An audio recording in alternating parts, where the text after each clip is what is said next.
Okay, Amanda is demonstrating for us this scarf pattern that she developed for Berroco. It's being published as a free pattern in KnitBits. And tell us about it. Okay, well, I based this off of a really small swatch that I knit on the machine during class last fall. And so I blew it up and used hand knitting yarns and came up with a style of knitting that mimics the exact same thing. And in machine knitting it's called a tuck stitch, which is where you tuck together a bunch of strands of one yarn by knitting with a different yarn, or you can use the same, but you hold all of them together like this. So in order to do that, this is kind of the foundation row for one repeat of this. And I start knitting with the thinner yarn, the lace weight one that's going to be filling in between the chunkier yarn. So you start knitting until you get to the point where you're going to start saving up all these strands to eventually knit together on the 10th row. And I have one more here. And then this is the first in the series. There's going to be one here, one there, and then one over here. And in order to do that, when I'm knitting it with the knit side facing me, I do a yarn over, bring it to the front, and then I slip the next stitch purlwise, like that. And then I go ahead and knit the next one regular. And then I'm storing a strand up on my needle that eventually I will knit together with everything else next time I start using the white yarn. So then there are 9 stitches that separate each of the slip stitches. So I'll knit over to the next one, all the way over, and in the pattern I have them offset, so then the next repeat of this that I do, I'll be slipping a stitch that coordinates with that one. And there's one more, and then here I'll do the same thing, yarn in the front, slip it purlwise, then knit again, and I have a little yarn over there on top. And that's intended. And that is intended. We want that. And it's handy when it's on the needle rather than just a strand that's laying on your fabric, because then it'll be a lot easier for us to knit them all together once we have 10 of them. Because when there are 10, there's kind of a lot to handle. And it's simpler if it's already on the needle. Here's the last one. Yarn in the front, slip it purlwise, knit the next one, and knit to the end of the row. Like so. Okay, so when you turn over and knit back the other way, you're going to purl. Yes, then that's where the purling comes in. Okay. So we finished the row, now we're turning it, and then we will purl until we get to that same slip stitch. So I'm working across, and now we don't have to count anymore because it'll be pretty obvious when we get to the slip stitch, because it's a totally different color and a totally different yarn. Okay, so there we are, and I want to keep my yarn doing the same diagonal motion that it's doing here. So I slip it purlwise and then trail the yarn right over its counterpart from the row before. So now you have 2 strands. 2 strands, so we know we're on the second row of it. And now it's back in the front again where it needs to be for purling. So then I continue to purl across. Ah. And that way, then the yarn overs are always facing in the same direction and everything, which also makes it easier for picking up when we get to the row with the white yarn. So now here's the next one. I keep the yarn in the front, I slip the stitch purlwise, I go back to front, and now I have another strand on there, and I'm ready to purl. Now, does the first strand that you yarn over eventually get kind of stretched? A little bit, yeah. They just keep piling up on top of each other until it looks kind of insane. But they're all still manageable because they're all on the needle, and because it's such skinny yarn. If it were a thick yarn, it'd be kind of crazy.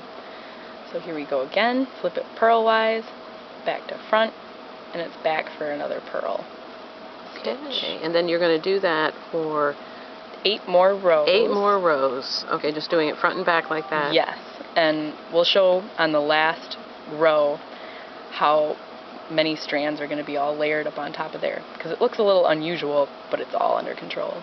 Okay, thanks. We'll be right back when you get to your 10th row. Yay! Here we are, 9 rows later. Yes. Ready for our 10th row, and you're on the back side now, right? Yes, I am. You're on the purl side.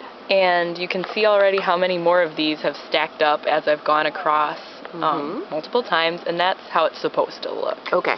So we want it to look this way. So now I'm going to be purling across on the final row before I switch to the white yarn to then collect all of these slipped over yarn over things. So I'm just going to keep purling across just like I did on the very first row and have been doing ever since. And this is the final 10th row of it. Okay. And even though there's a lot of them on here, it's still pretty easy to manage. I have my yarn here in the front just like we had before, and I still guide my my needle into that white stitch and slip it purlwise, and then I put my yarn in the back and bring it back to the front. So that's the 10th. So this is the 10th one, and then I work across these 9 in the middle until I get to the next slip stitch. So that slip stitch has been pulled up a lot. Yes, now. it has, and it's already starting to bunch, just like we want it to do, so that it gives it the cool texture. And then here's the next one, and it sometimes is a little bit hidden behind all of these strands that have piled up, but you still just do the same thing. Slip it purlwise and then bring the yarn from the back to the front, and then I knit those next 9 just like regular until we get to the last one, which is right here, and there it is.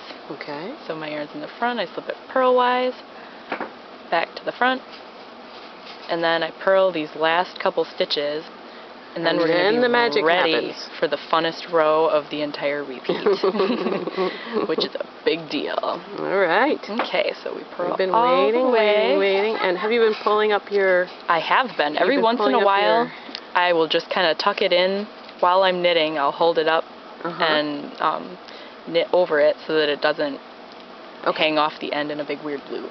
Okay. So now this is the fun row, where we're going to clean up everything that's getting messy on the needle. And you switch from the lace weight stuff to the big chunky one. Okay. And since it's knit row, we start knitting just like regular until we get to the slip stitch, which is coming up real soon. And there it is. And now this is where we make it all clean again.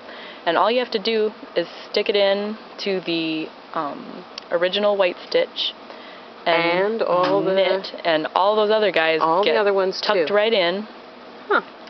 And boom, it's all cinched up together there. Wow, that's called tuck stitch when you're doing it on a machine. Yes.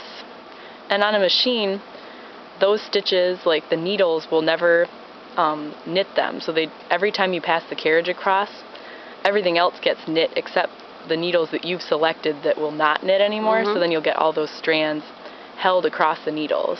And here we go again. I don't even worry about the gray ones. I just stick it right through the white one as if they weren't even there, and I knit it. And then slide them off. And I slide it right off.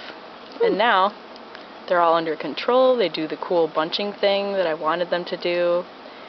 And then I feel very accomplished. I've done such a cool technique. You have. It's pretty awesome. It is.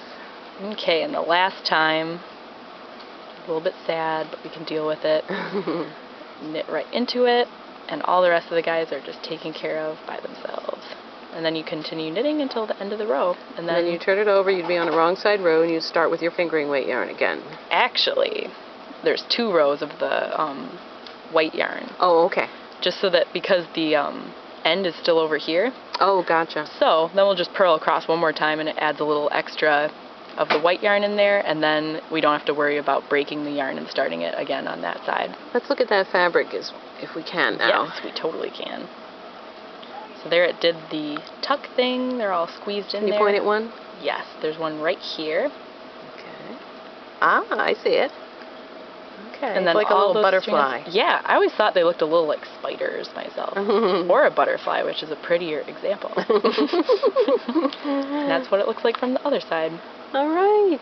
Thank you so much, Amanda. You're welcome. All right, new technique for you to learn. That's right. Bye, everyone.